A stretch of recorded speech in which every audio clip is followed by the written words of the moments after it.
আমি 2018 সালে উমরা করতে গিয়েছিলাম মদিনা শরীফে। খোদার কসম সেখানে গিয়ে ওয়াহাবি মৌলবীদেরকে আমরা ছাড়িনি। ওয়াহাবি কাদেরকে বলা হয় জানেন? ওয়াহাবি মানে যারা রাসূলের শানে বেয়াদবি করে তাদেরকে ওয়াহাবি বলা হয়। তারা রাসূল পাকের মাজারের জন্য বলছে যে রাসূল পাকের মাজার এটা মাজার নয়, এটা হচ্ছে একটা মূর্তি, ভেঙে দিতে হবে, বলো নাউজুবিল্লাহ। ওয়াহাবি কাদেরকে বলা হয়? যারা মিলাদকে বেদাত বলে তাদেরকে ওয়াহাবি বলা হয়। ওয়াহাবি কাদেরকে বলা হয়? যারা বলে আপনার চালিসা করা চলে না, চাহলাম করা চলে না, তিজা করা চলে না, তাদেরকে ওয়াহাবি বলা হয়। ওয়াহাবি কাদেরকে বলা হয়? যারা আপনার এই ইয়া নবী সালাম আলাইকা পড়ার বিরোধিতা করে তাদেরকে ওয়াহাবি বলা হয়। ওয়াহাবি কাদেরকে বলা হয়? আপনার মায়ের আপনার মৃত্যুর পরে কলমা খানি করছেন, কলমা খানিকে করা যারা বেদাত বলে তাদেরকে ওয়াহাবি বলা হয়। অনেকে আপনারা দেখুন বেদাত শব্দটা আপনারা শুনে আসেন, কিন্তু বেদাতের আসল সংজ্ঞা আপনারা জানেন না অনেকে। যে কারণে চোর আপনার কাছে চলে আসে, লুটেরা আপনার কাছে চলে আসে, আপনার দাজ্জাল টাইপের লোকেরা আপনার কাছে চলে আসে। আজকে আপনার সম্মুখে আমি বেদাতের সংজ্ঞাটা দিয়ে যাই, যদি জানতে পারেন আমার বক্তব্য শুনুন না শুনুন, কমসে কম নিজের ঈমানকে হেফাজত করার চেষ্টা আপনি করতে পারবেন। বেদাতের সংজ্ঞা, বেদাতের সংখ্যা মালাম ইউজাদ ফি জামানি রাসূলুল্লাহ সাল্লাল্লাহু আলাইহি সাল্লাম ফাহুয়া বিদআ। রাসূলুল্লাহর জামানায় যেগুলো ছিল না সেগুলোকে বেদাত বলা হয়। একটা সংজ্ঞা আপনারা পেলেন, ডেফিনেশন আমি করলাম যে নবী পাকের জামানায় সময়ে, জাহিরি সময়ে যে জিনিসগুলো ছিল না সেগুলোই বেদাত। এরপর আমার সাথ দেবেন। রাসূলের জামানায় মাইক ছিল, বেদাত। রাসূলের জামানায় মোবাইল ছিল, বেদাত। রাসূলের জামানায় স্টেজ ছিল, বেদাত। রাসূলের জামানায় লাইটিং ছিল, বেদাত। রাসূলের জামানায় রং বেরঙের এই যে বইয়ের কভার ছিল, বেদাত। রাসূলের জামানায় এই যে ফুল এটা ছিল, বেদাত। রাসূলের জামানায় এই ধরনের ব্যাগ ছিল, বেদাত। রাসূল পাকের জামানায় প্লাস্টিকের চেয়ার ছিল, বেদাত। রাসূল পাকের জামানায় বাইক ছিল নাকি? বাইক চলে বেড়াতে কেউ, বেদাত। রাসূল পাকের জামানায় ট্রেন ছিল, বন্দে নতুন যে ট্রেন আপনার নাম করছিল, আপনার ট্রেন চালু হয়ে গেছে, রাসূলের জামানায় ছিল। এটা তো এই দুদিন আগে তো ভারত চালু করলো, বুঝলেন? 1 জানুয়ারি থেকে ভারত চালু করলে তাহলে রাসূলের জামানা আপনি পাবেন কি করে? তাহলে বেদাত। ট্রেনে চড়াও বেদাত, ট্রেনেতে টিকিট কাটাও বেদাত। তাহলে আপনি বলেন সবই যদি বেদাত মৌলভী সাহেব, তাহলে তো আমরা পেলাম কি করে? আমি বললাম তাহলে যে মৌলভীরা খালি বলে মিলাদ করা বেদাত, তাদেরকে বলো যে তুমিও তো রাসূলের জামানায় ছিল না, তুমিও বেদাত। যদি বলে মৌলভী সাহেব চালিসা করা বেদাত, তখন বলেন তোমার বাপ তো রাসূলের জামানায় ছিল না, তোমার বাপও তো বেদাত। যদি বলে মৌলভী সাহেব এইভাবে স্টেজ করে ওয়াজ করা বেদাত, তা আপনি বলবেন তাহলে তোমার এই যে মোবাইল ব্যবহার করছো, মোবাইল ব্যবহার করা তোমার জন্য বেদাত। যদি বলে মৌলভী সাহেব আপনারা তো এই যে বিভিন্ন ইয়া নবী সালাম আলাইকা করছেন, এটা তো রাসূলের জামানায় ছিল না, তো সঙ্গে সঙ্গে আপনি বলুন তোমার মাও তো রাসূলুল্লাহর জামানায় ছিল না, তোমার মাও বেদাতের ঘরে, তোমার মাও বেদাতের বেটি। তাহলে বুঝে যাও সুন্নাত কোনটা। সবই যদি বেদাত, তাহলে সুন্নাত কি? তাহলে এইগুলো বেদাত। এর মধ্যে অনেক ভালো খারাপ আছে তো। যদি আপনি বেদাত মানে বোঝেন যে সবই খারাপ, ও যেভাবে ওই আপনার হাত ফারোয়া পা ফারোয়া, হাত ঝাড়ুয়া পা ফারোয়া বলে একটা দল বেরিয়েছে, বুঝলেন? তারা মোবাইলে মৌলভী সাহেবদের সঙ্গে কথা করে সেটাকে লুকিয়ে রেকর্ডিং করছে, বুঝলেন?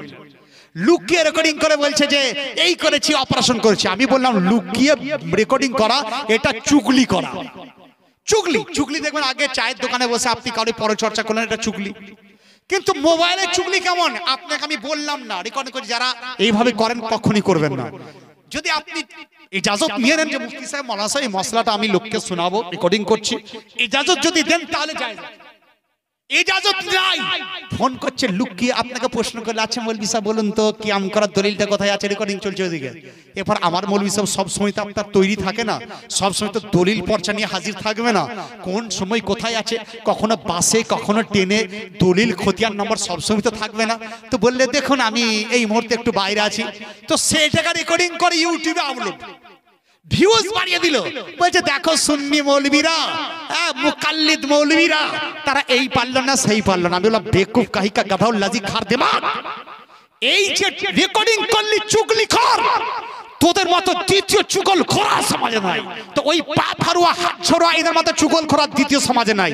যারা আমাদের মতো কিছু মৌলবীকে, আমাদের সমাজের কিছু মৌলবীকে বললেন, তাদেরকে উল্টো পাল্টা ফোন করে রেকর্ড করে সেটা ইউটিউবে আপলোড তারা করায়। তা আমি তাদের উদ্দেশ্যে মেসেজ দিই যে বলো বেদাত মানে, তুমি লোকেদেরকে শিখেছো বেদাত মানে খারাপ জিনিস, তুমি লোকেদেরকে শিখেছো বেদাত মানে খারাপ, তোমার কথা তোরই সিল তোরই নুরা ভাঙবো তোর দাঁতের গোড়া বল। তাহলে যেটা রাসূলের জামানায় ছিল না বেদাত, তোর মতে বেদাত মানে খারাপ, তাহলে তুই তো ছিলি না, সবচেয়ে খারাপ তো তুই, সবচেয়ে খারাপ তোর বাপ, কারণ রাসূলের জামানায় ছিল না। সবচেয়ে খারাপ তোর মা, রাসূলুল্লাহ জামানায় ছিল না। দেখুন তার মিটার কত গরম হয়ে যায়।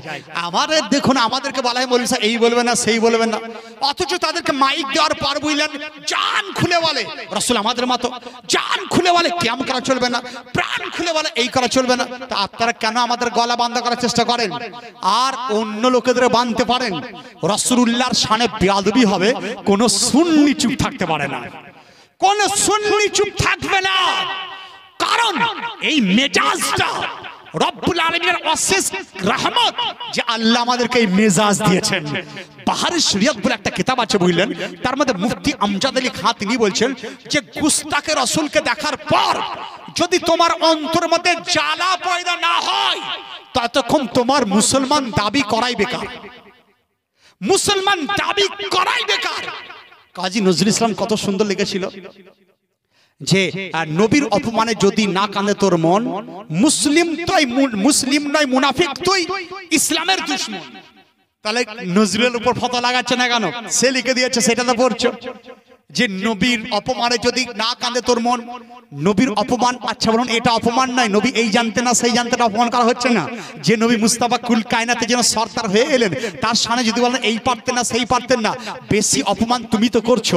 আজ থেকে 6 মাস পূর্বে যখন আপনার একজন আপনার ভারতের গভর্নমেন্টের প্রশ্রয় দেনেওয়ালি একজন মহিলা রাসূলের সামনে বেয়াদবি করেছিল, তো তারা জোট বেঁধে আমাদের সঙ্গে তারাও বেরিয়ে তো শুরু করলো। আমি বললাম শোনো, ওই দোষের সমদোষী তোমরাও, সমদোষী তোমরাও, কারণ তোমরা তোমাদের বইয়ের মধ্যে রাসূলের সামনে বেয়াদবি লিখে রেখেছো। তোমাদের কিতাব তাকওয়াতুল ঈমান, তাফওয়াতুল ঈমানের মধ্যে লিখেছো যে রাসূল হাম জैसे বাশার, রাসূল আমাদের মতো। তারা লিখে রেখেছে যে রাসূলুল্লাহ সাল্লাল্লাহু আলাইহি সাল্লাম जिसका नाम मोहम्मद अली है वो किसी चीज का मालिक व मुख्तार नहीं है, बोलो नाउजुबिल्लाह। বলতে যার নাম মোহাম্মদ আলী ও কোন জিনিসের ক্ষমতা রাখে না, বলো নাউজুবিল্লাহ।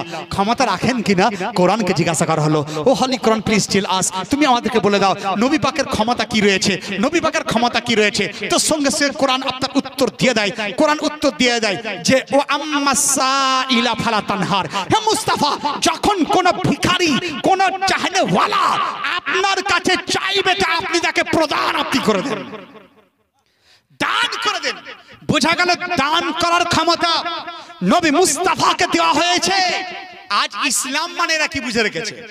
ইসলাম মানে এরা কি বুঝেছে? দেখুন, ইসলাম মানে বুঝেছে যে নবী দিতে পারে না, ইসলাম মানে এটা বুঝেছে নবী এই করতে পারেন না। আর ইসলামের সঠিক অর্থ যদি জানতে হয় সাহাবীদের দরবারে দেখুন, একজন সাহাবী রাসূল ছিলেন, তিনি কাঁদতে কাঁদতে আবার মুস্তাফার দরবারে হাজির হয়ে গেলেন, কাঁদতে কাঁদতে হাজির। রাসূল পাক তিনি বলেছেন what is the reason for your crying, তোমার কান্নার কারণটা কি? লিমাযা তাবকি আনতা, আরবিতে বলেছেন এইভাবে লিমাযা তাবকি আনতা ইয়া আসহাব, হে সাহাবী রাসূল তোমার কান্নার কারণটা কি?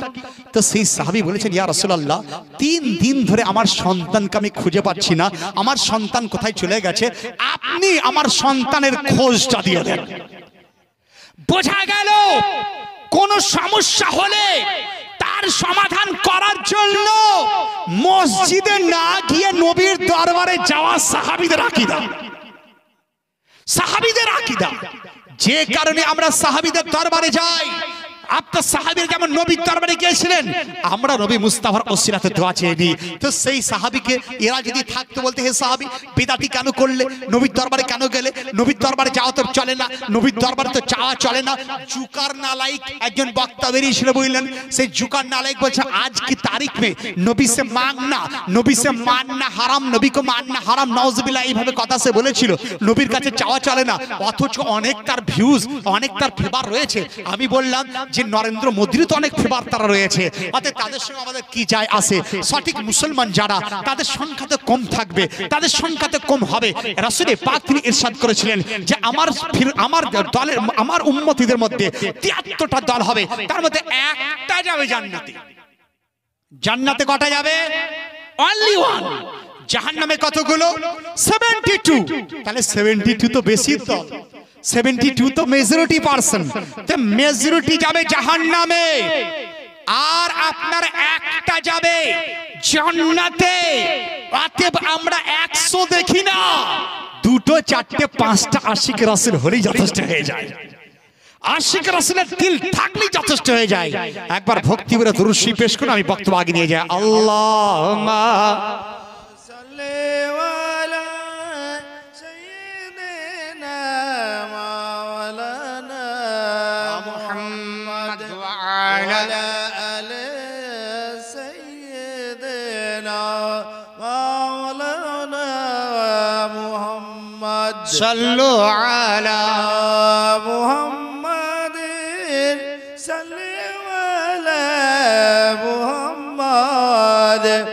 हरदम जुबान से निकलो पाक नामे मोहम्मद, हरदम जुबान से निकलो सफियोना मोहम्मद সাল্লাল্লাহু তাআলা সাল্লাম।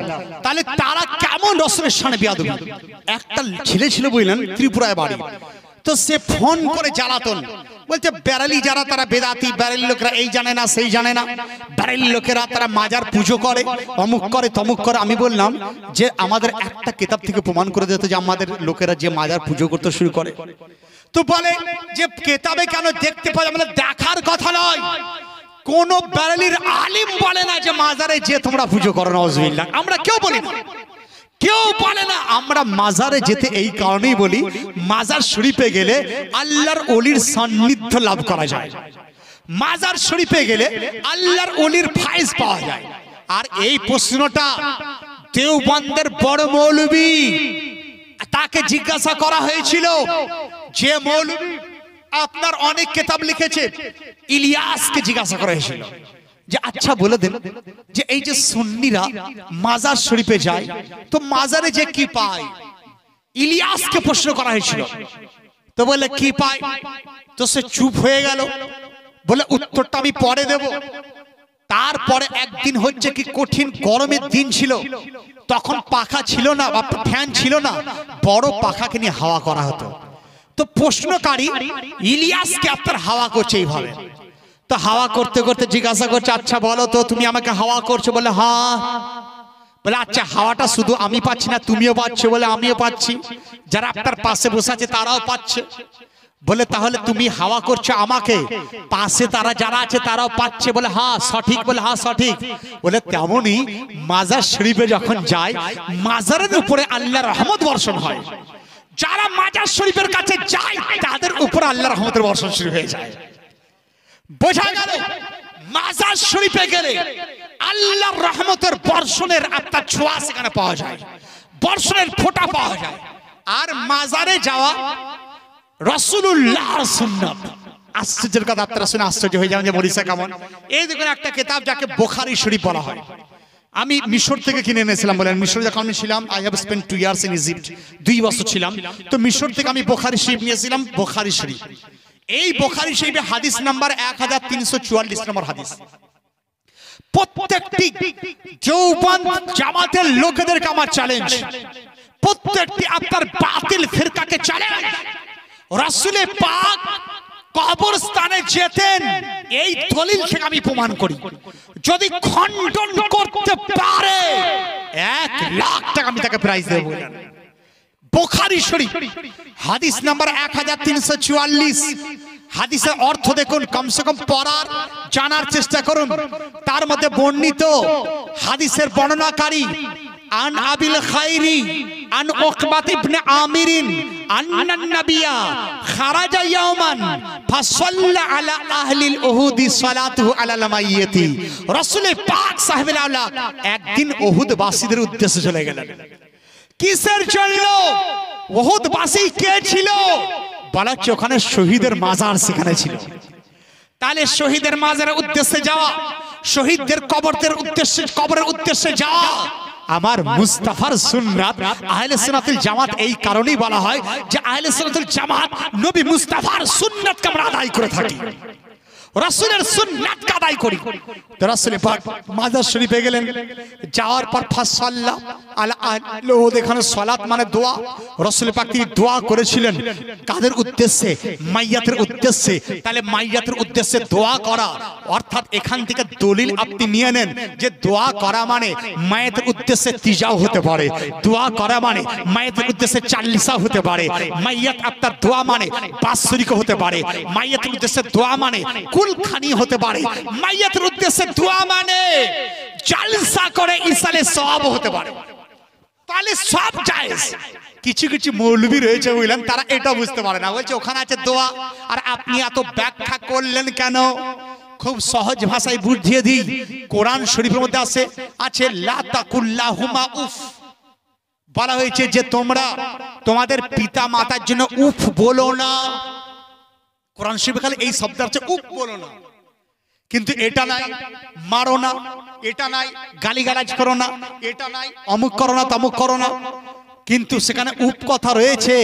তা আপনি তাহলে বলেন মৌলভী সাহেব, ওই মৌলভীদের কথা গায়ের মুকাল্লিদের কথা মতে যদি উপ মানি তা শুধুমাত্র উপটাই মানবো, মার দেওয়াও চলবে, বাপকে গালি দেওয়া চলবে? চলবে এটা? গালি যা চলবে? তাদের উদ্দেশ্যে যারা বলে যে ওই শব্দের অর্থ ওটাই, তাদের উদ্দেশ্যে আমি এটা বলি। কোরআনের মধ্যে আছে যে উফ বলো না, তার মানে যদি উফ শব্দটা খালি আমি বললাম মা বাপকে আপনি উফ বললেন না, বাকি সবই বলতে পারেন, গালিগালাজ দিতে পারেন, এই করতে পারেন সেই করতে পারেন, তাদের মত অনুযায়ী।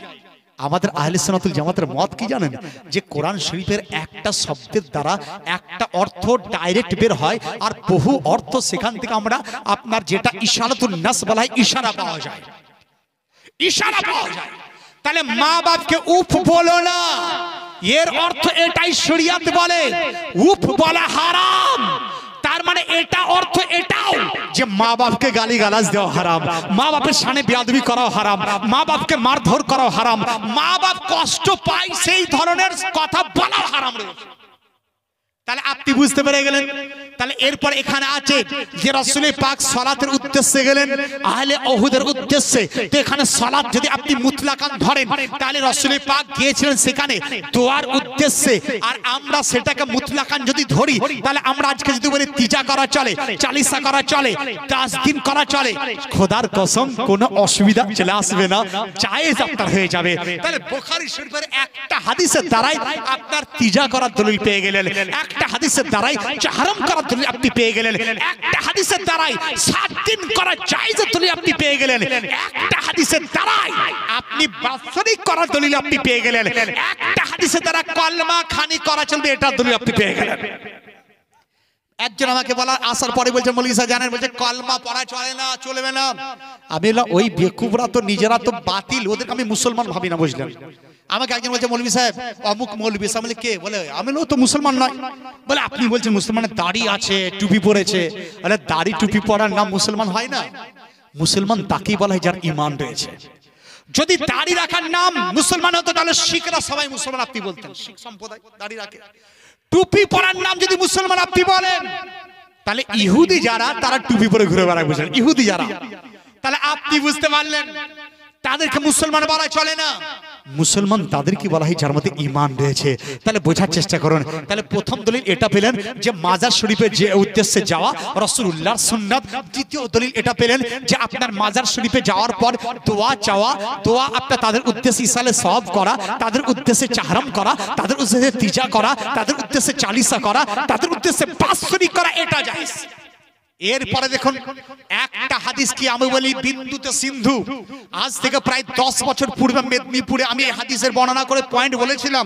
তো অনেক জায়গাতে বললাম, গোটা পশ্চিমবঙ্গ আসামের বহু জায়গাতে আমার ওই হাদিসটা অনেকে শুনতে চায় মুফতি সাহেব। বিন্দুতে সিন্ধু যেটার দ্বারা আপনি বলেন আহলে সুন্নাতুল জামাতের প্রায় প্রত্যেকটি আকীদা সাব্যস্ত, সেই হাদিসটা আপনাদের বর্ণনা করুন, শোনার চেষ্টা করে। তা আমি আপনাদেরকে সেই হাদিস থেকে পয়েন্ট বের করার চেষ্টা করছি।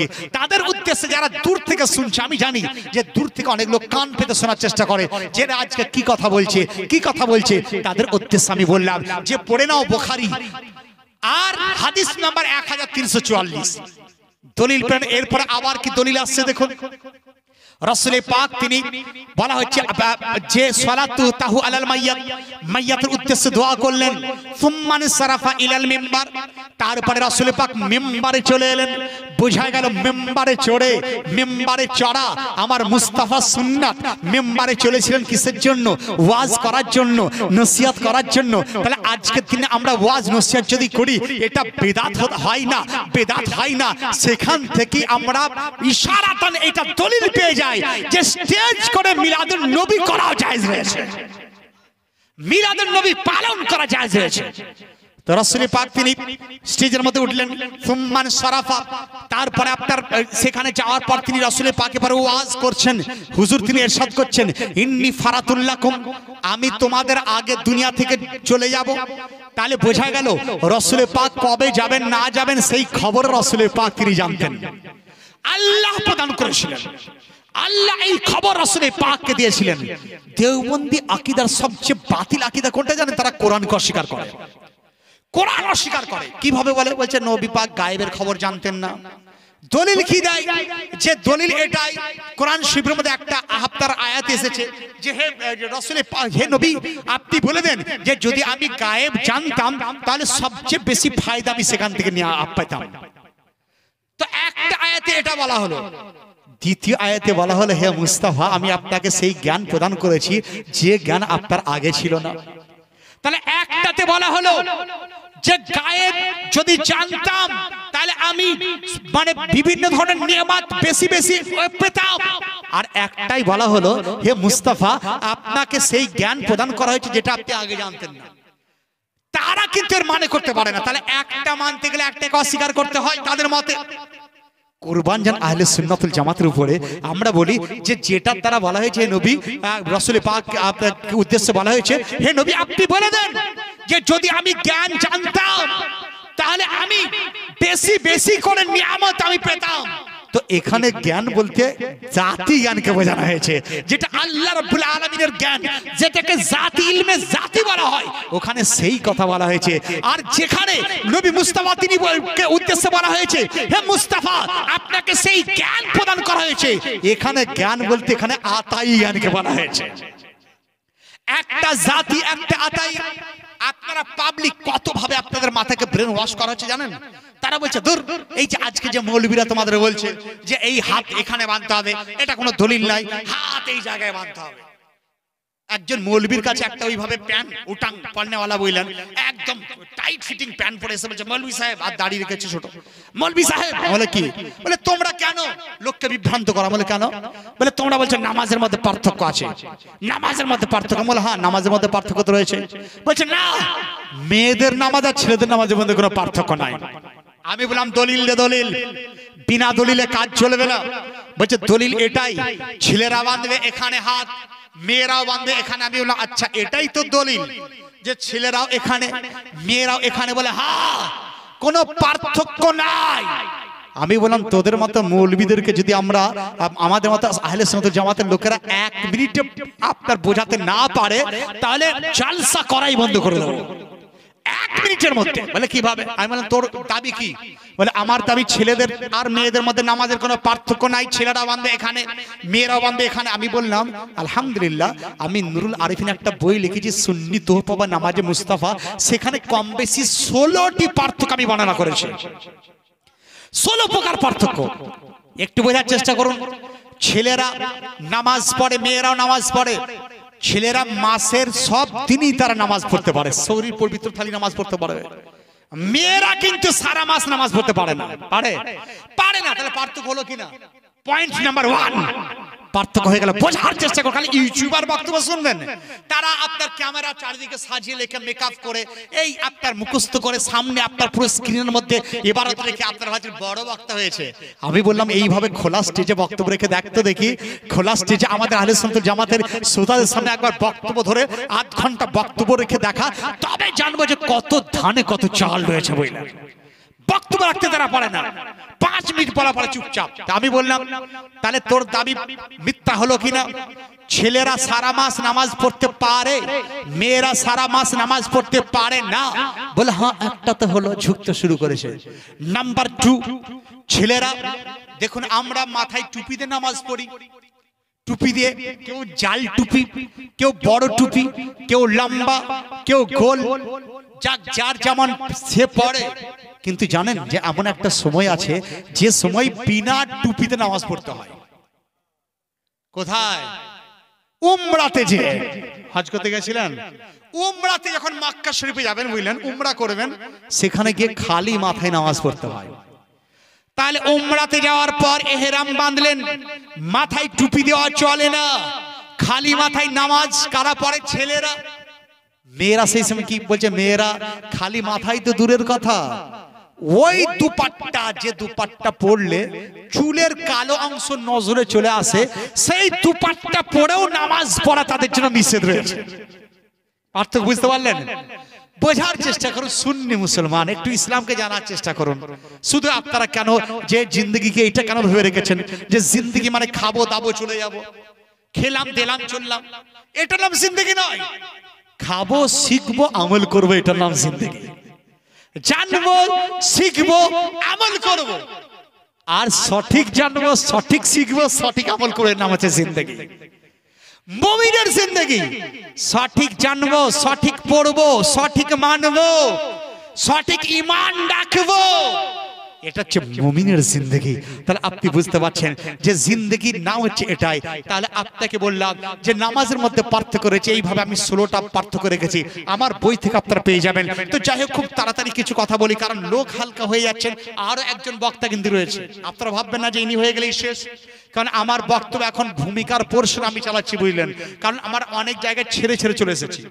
দেখুন, বেদাত থেকে ছেড়ে এসেছি, তারপরে আপনাদেরকে বোঝাচ্ছিলাম হুজুর পাকের একটা হাদিস, সেটাকে ছেড়ে এসেছি, মাইকেল হাটের ঘটনা ছেড়ে চলে এসেছি, তারপর আপনাকে একটার পর একটা আকীদার কথা বলছি। তো পরিপূর্ণ আমি করতে পারছি না, কারণ আমি চাইছি যে অল্প সময়ের মধ্যে আপনাদের মধ্যে ইসলামিক থট যেন ঢুকে যায়, কাল সকালে যেন আপনারা বলতে না পারেন যে বক্তা এমন এসেছিল আমরা বুঝতে পারিনি, যেন বলতে না পারেন। প্রথমে নিজের পরিচয়টা ঠিক করার চেষ্টা করুন। আমাদের পরিচয়, আমরা সুন্নি মুসলমান। আমাদের পরিচয়, আমরা সুন্নি মুসলমান।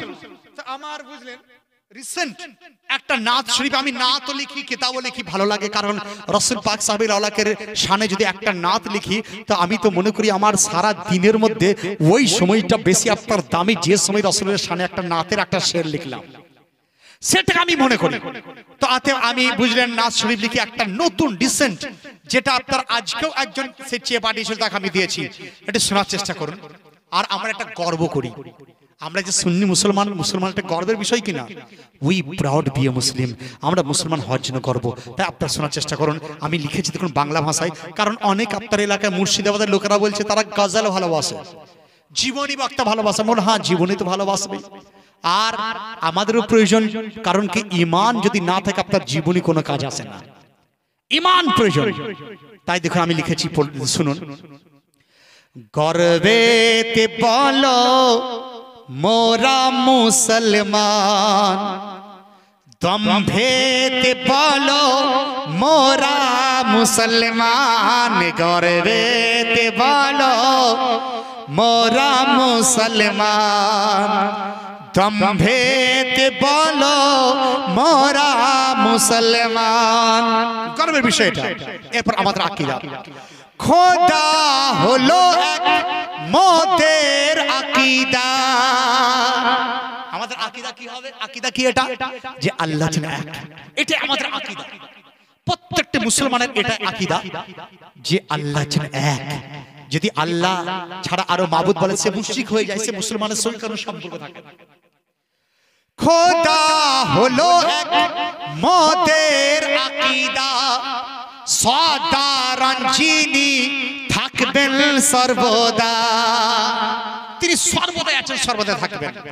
খোদা হলো এক, মোদের আকীদা, সাধারণ যিনি থাকবেন সর্বদা, সৃষ্টি করেন যিনি জমিন ও আসমান, গর্বেতে বলো মোরা মুসলমান, গর্বেতে বলো মোরা মুসলমান, দম্ভেতে বলো মোরা মুসলমান। অনেক লম্বা বুঝলেন।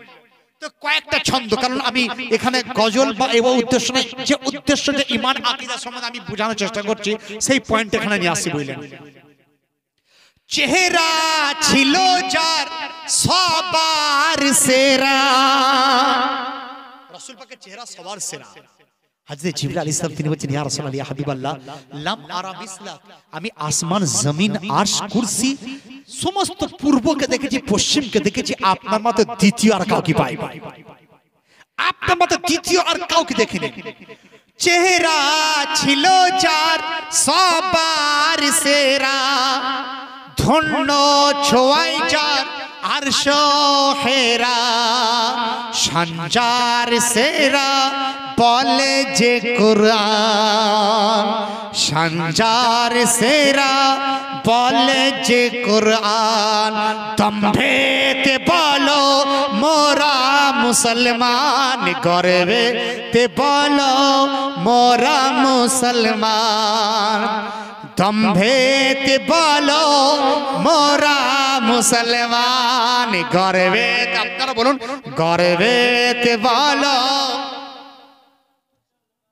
দম্ভেতে বলো মোরা মুসলমান, গর্বেতে বলো মোরা মুসলমান, দম্ভেতে বলো মোরা মুসলমান। এরপর লক্ষ্য করুন সেদিকে, ওহাবি লাহাবি তাদের কতই খারাপি,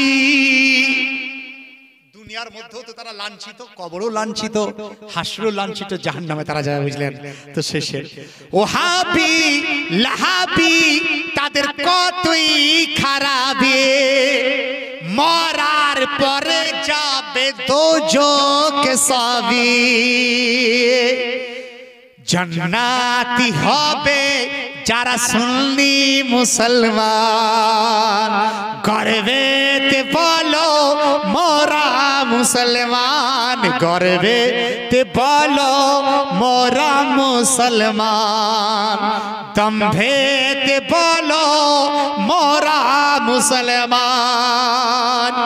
একটা দল আছে তাকে সোলে কুল্লি বলা হয়, সবচেয়ে খতরনাক দল হচ্ছে সোলে কুল্লি। সোলে কুল্লি কাকে বলে বলে বুঝুন তো? সোলে কুল্লি হচ্ছে তারাই যে এইদিকেও আছে সেদিকেও আছে, ঝালেও আছে ঝোলেও আছে, বিরিয়ানিতেও আছে আর গোশের রান্নাতেও রয়েছে, যাকে লাল আলু গোল আলু বলা হয়, যাকে মিরিচ বলা হয়, সব দিকে থাকে সোলে কুল্লি। আপনার কাছে এসে বলছে হ্যাঁ তুমি ঠিক বলছো, তাদের কাছে যে বলছে ঠিক আছে, আমাদের কাছে এসে বলছে হ্যাঁ কিয়াম করা চলবে, তাদের কাছে গিয়ে বলছে বিদাতি কাজ তারা করলিল, তাদেরকে সোলে কুল্লি বলা হয়। আর সবচেয়ে খাতারনাক সেই লোকেরা যারা সোলে কুল্লি চায়, সোলে কুল্লি তারা জান্নাতে যেতে পারে না, বললেন তারা মুনাফিকের চরিত্র তাদের মধ্যে রয়েছে। বললেন সোলে কুল্লি তাকে বলে, তো আমি লিখে দেখুন, সোলেহে কুল্লি থেকে বাঁচাও ঈমান, সোলেহে কুল্লি থেকে বাঁচাও ঈমান, নবীর নয় এরা বলেন আহমদ রাজা খান, সুন্নি তুমি নবী হলেন তোমার জান, সুন্নি তুমি নবী হলেন তোমার জান, গর্বেতে বলো মোরা মুসলমান, গর্বেতে বলো মোরা মুসলমান, দম্ভেতে বলো মোরা মুসলমান, দুশমন নবীর যারা বিশ্বে নরাধম। হযরত আব্দুল্লাহ বিন আব্বাস তিনি বলছেন যে সারা বিশ্বের মধ্যে সবচেয়ে নিকৃষ্ট জাতি কারা? বলা হচ্ছে নিকৃষ্ট জাতি তারা যারা রাসূলুল্লাহর দুশমন, যারা রাসূলুল্লাহর সঙ্গে। আমার বক্তব্য সে দরুদ শরীফ পাঠ করুন, আল্লাহুম্মা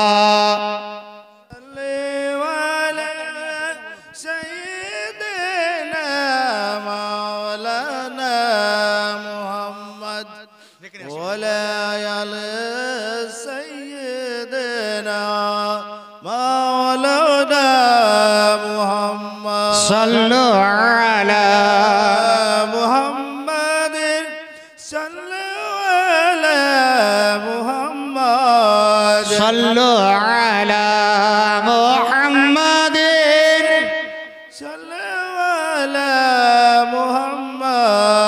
हर दम ज़बान से निकालो पाक नामे मोहम्मद हर दम ज़बान से निकालो शफियाना मोहम्मद सल्लल्लाहु ताला अलैहि वसल्लम।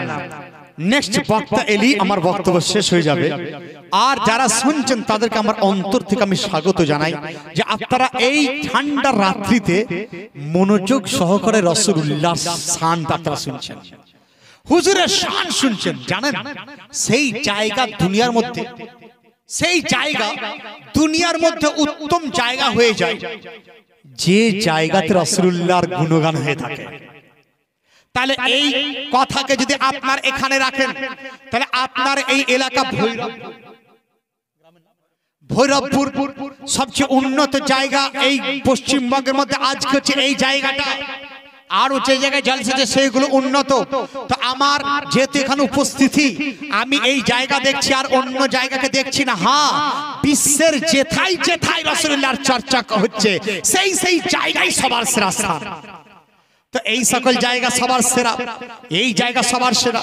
তাহলে যে স্থানেতে রাসূলুল্লাহর আলোচনা হয়, রাসূলুল্লাহর শান বর্ণনা করা হয়, সেই জায়গা যদি দুনিয়ার শ্রেষ্ঠ হয়ে যায়, যে অন্তরের মধ্যে নবী মুস্তাফার চর্চা করা হয়, সেই অন্তর দুনিয়ার মধ্যে সর্বশ্রেষ্ঠ অন্তর সেটা হয়ে যায়। যে দিলের মধ্যে রাসূলুল্লাহর চর্চা হয়ে যায়, সেই অন্তর সারা বিশ্বের মধ্যে সর্বশ্রেষ্ঠ দিল সেটা হয়ে যায়। আচ্ছা দেখুন, আমাদের দিল থাকে কোথায়? আমাদের দিল আমাদের বাম সাইডে থাকে, বাম দিকে।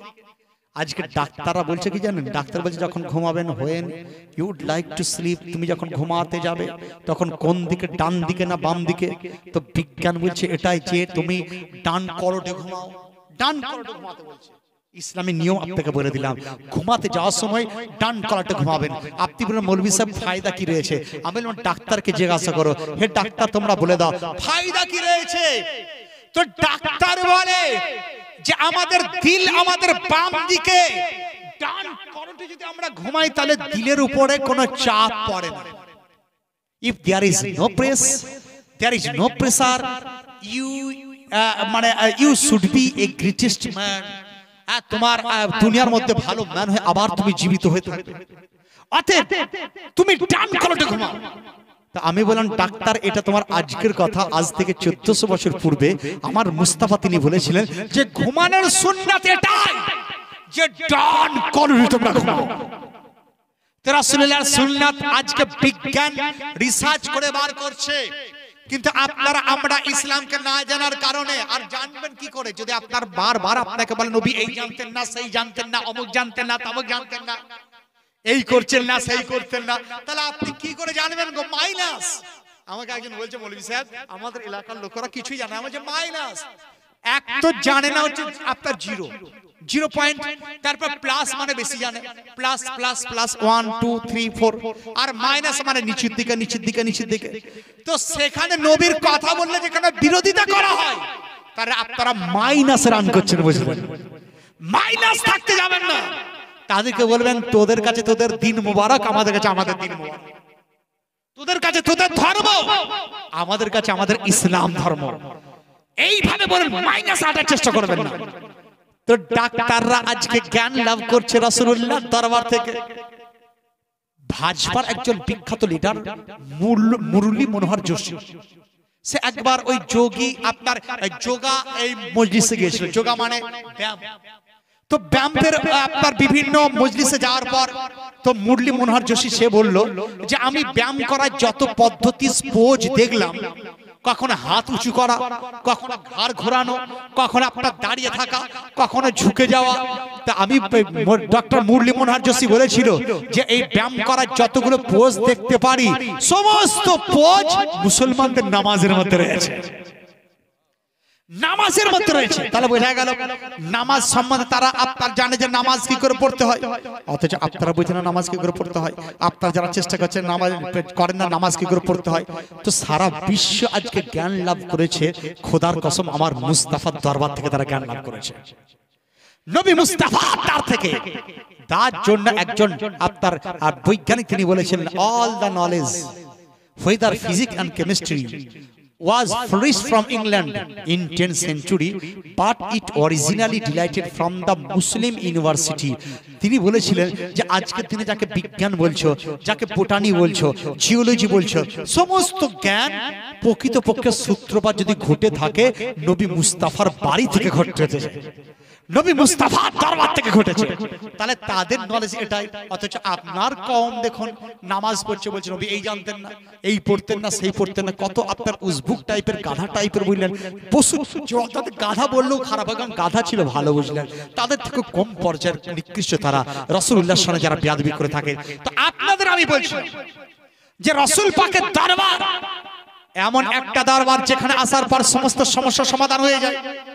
তো আজ ইসলামকে আপনারা বুঝেছেন কি, জানেন কি? সেই সাহাবী বলছেন ইয়া রাসূলুল্লাহ, ইয়া হাবিবাল্লাহ, দয়া করে আপনি আমার ছেলের সন্ধানটা দিয়ে দেন, আমি 3 দিন থেকে ছেলেকে দেখতে পাইনি। তো রাসূল পাক তিনি বলছেন তোমার ছেলেকে জানতে চাও? বলে হ্যাঁ হ্যাঁ। একজন সাহাবী বলছেন ইয়া রাসূলুল্লাহ, উত্তরটা আমি দিতে চাই, আপনি নয়, উত্তরটা আমি দেব। কেমন উত্তর দেবেন? তো উত্তর দিয়েছেন যে শোনো শোনো, তোমার ছেলে আজ থেকে 3 দিন আগে ওই ওহুদের বাসির ওহুদের পাশে একটা বাগান রয়েছে, যে বাগানের খেজুরের বাগান, ওই বাগান এত মনোরম, সেখানে পানিও পাওয়া যায়, খাবারও পাওয়া যায়, আর কিছু ছেলে তারা খেলাধুলা করছে, তাদের সঙ্গে খেলতে খেলতে এমন অবস্থা যে সে বাড়ি আসা ভুলে গেছে, বাড়ি আসা ভুলে গেছে। তা আমার মুস্তাফা, এই দেখুন বক্তা চলে এসেছে, বক্তা এসে বসে ইনশাআল্লাহ আমি আমার মাইক ছেড়ে দেবো, কারণ আমি চাই যে আপনারা কয়েকজন থাকেন তাতেও যেন ওনার কিছু বক্তব্য আপনাদের সম্মুখে হয়। আর ইমান সম্বন্ধে ওয়াজ হচ্ছে বুঝলেন, ইমান আকীদা সবচেয়ে যেটা ইম্পর্টেন্ট জিনিস, তার সম্বন্ধে ওয়াজ আপনারা হচ্ছে। অথচ আপনাদের মানে এই গ্রামের মধ্যে দেখলাম যে একটা মিলাদ শরীফে যতগুলো লোক থাকে তার থেকে কম লোক অনেক জায়গায় এখানে আজকে তারা রয়েছেন। কিন্তু আমি আপনাদের প্রথমেই বলে দিয়েছিলাম যে আপনারা একটা থাকুন, যদি ইমানদার সঠিক ইমান কাকে বলে বুঝতে পারেন, তো আমি তো জানবো যে 1 লাখ তাদের থেকে উত্তম আপনি রয়েছেন, 1 লাখের থেকে উত্তম। অতএব বোঝার আপনার চেষ্টা করুন। তাহলে আমি একদম শেষ পর্যায়ে চলে এসেছি। তো সেই সাহাবী বলছেন ইয়া রাসূলুল্লাহ, ইয়া হাবিবাল্লাহ, আমি আমার ছেলেকে তাহলে আনতে যাব, আমার ছেলের সঙ্গে সাক্ষাৎ করতে যাব। সে দৌড়ে বের হতে যাচ্ছে। তো রাসূল পাক তিনি বলছেন, রাসূল পাক বলছেন হে সাহাবী শোনো, তাল এখানে এসো। বলে তুমি যখন বাড়িতে যাবে, তুমি যখন তোমার ছেলেকে ডাকবে কি বলে ডাকবে? তখন সাহাবী বলে ইয়া রাসূলুল্লাহ, আমার ছেলেকে বলবো সোনা চলে আয়, লাল চলে আয়, টাটা চলে আয়, আদর করব, কোলে নেব। রাসূল পাক তিনি বলছেন না না, তোমার ছেলেকে লাল বলতে পারবে না, সোনা বলতে পারবে না, আদর করতে পারবে না, টাটা বলে ডাকতে পারবে না। কারণটা কি? আকাই করিম কেমন রহিম ও করিম আকা দেখুন। আমার মুস্তাফা, আমাদের নবী, তিনি রহিম ও করিম, দয়াবান রাসূলুল্লাহ সাল্লাল্লাহু আলাইহি ওয়াসাল্লাম। আপনি বলবেন যে এটা আপনি শিরক করে দিলেন।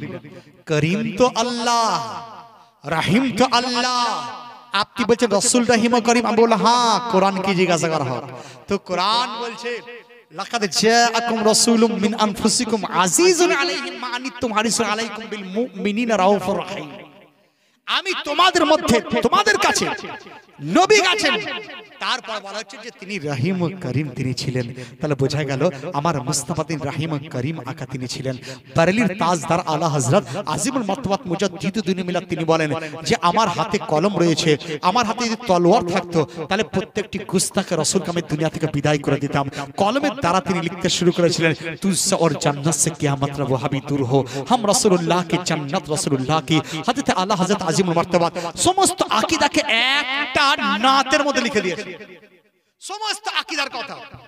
আলা হযরতের একটা নাত যদি পড়ে দেওয়া হয় বুঝলেন, 4 ঘন্টা 5 ঘন্টার বক্তব্য একটা নাতের মধ্যেই চলে আসে। আলা হযরত কত সুন্দর বলছেন। এই যে বক্তা দেখছেন আলহামদুলিল্লাহ জীবনী বক্তা, নাত মানকাবাত তো শোনাবেন, আপনাদের দিল বাগ বাগ হয়ে যাবে।